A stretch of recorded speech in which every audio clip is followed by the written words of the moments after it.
Supreme court ये कह रहा है कि मेरे पास ऐसा कोई सबूत नहीं है कि मंदिर तोड़ के मस्जिद बनी हो, और ये भी कह रहा है कि 1949 में मूर्तियां गलत रखी गई। ये भी कह रहा है कि बाबरी मस्जिद को इलीगल तरीके से तोड़ा गया, फिर भी जगह उठा के मंदिर को दे देता है।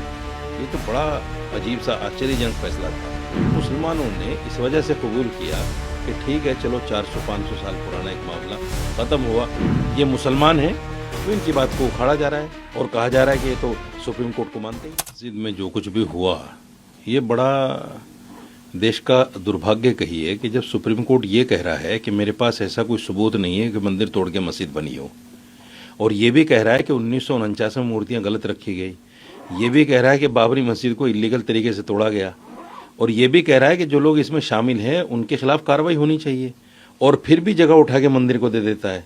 ये तो बड़ा अजीब सा आश्चर्यजनक फैसला था। लेकिन मुसलमानों ने इस वजह से कबूल किया कि ठीक है, चलो 400-500 साल पुराना एक मामला ख़त्म हुआ, जान छूटी, ये देश में जो नफरत फैल रही थी ये कम से कम होगी। लेकिन पता चला कि वो तो और ज़्यादा हो गई, नए रास्ते निकल गए। तो ये जो पीड़ा है, इस पीड़ा को उन्होंने व्यक्त किया है, और इसी पीड़ा को व्यक्त करने के लिए आपको याद होगा सुप्रीम कोर्ट के 4 जज बाहर निकल के आए थे, प्रेस कॉन्फ्रेंस की थी। डीवाई चंद्रचूड़ जब रिटायर हो गए, उसके बाद उन्होंने बाकायदा एक प्रोग्राम में इस तरह की बातें कहीं, और कई सारे जज हैं जो इस तरह की बातें करते हैं। सवाल ये है कि अगर हिंदू कोई इस बात को कर दे, आप निशिकांत दुबे ने क्या कहा था चीफ जस्टिस के लिए, बिल्कुल खुली किताब है, क्योंकि वो हिंदू थे तो उनकी बात को दबा दिया गया।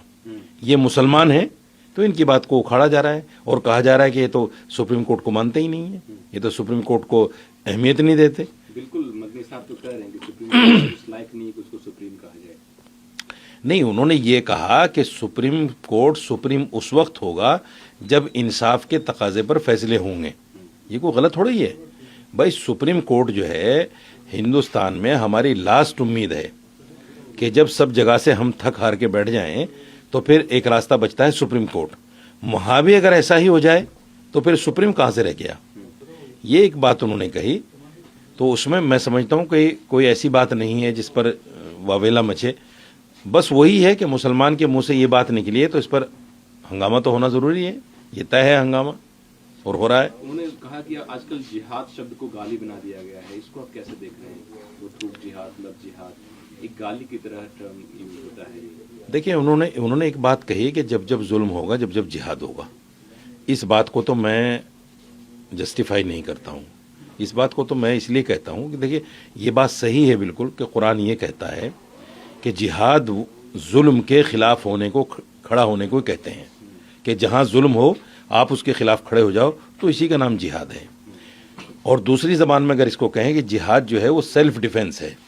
जितनी भी जंगें उस वक्त में हुई हैं वो सेल्फ डिफेंस में हुई हैं। हमला कर दिया, मुसलमानों ने उसको रोका है, और कुरान ने यही कहा है कि जो सेल्फ डिफेंस में मारा जाए वो शहीद है। तो ये जो जिहाद का शब्द है बड़ा पाक और पवित्र शब्द है हमारे लिए। लेकिन जिस तरह लोगों ने इसको लव जिहाद, लैंड जिहाद, थूक जिहाद, मूत जिहाद और हर जिहाद से जोड़ दिया, तो यकीनी तौर पर ये हमारे आस्था को चोट पहुंचाने वाली बातें हैं। यकीनी तौर पर हमें इस बात का एहसास होगा कि हमारी जो धार्मिक चीज़ है, जिस पर हम आस्था रखते हैं कि हाँ भाई ये चीज़ होनी चाहिए, उसको कहीं ना कहीं गाली बनाकर जो है पेश किया जा रहा है, बुरा भला उसको कहा जा रहा है। तो मेरा मानना ये है कि ये चीज़ ऐसी नहीं है कि जिसको मदनी साहब ने कोई गलत वे में कहा हो।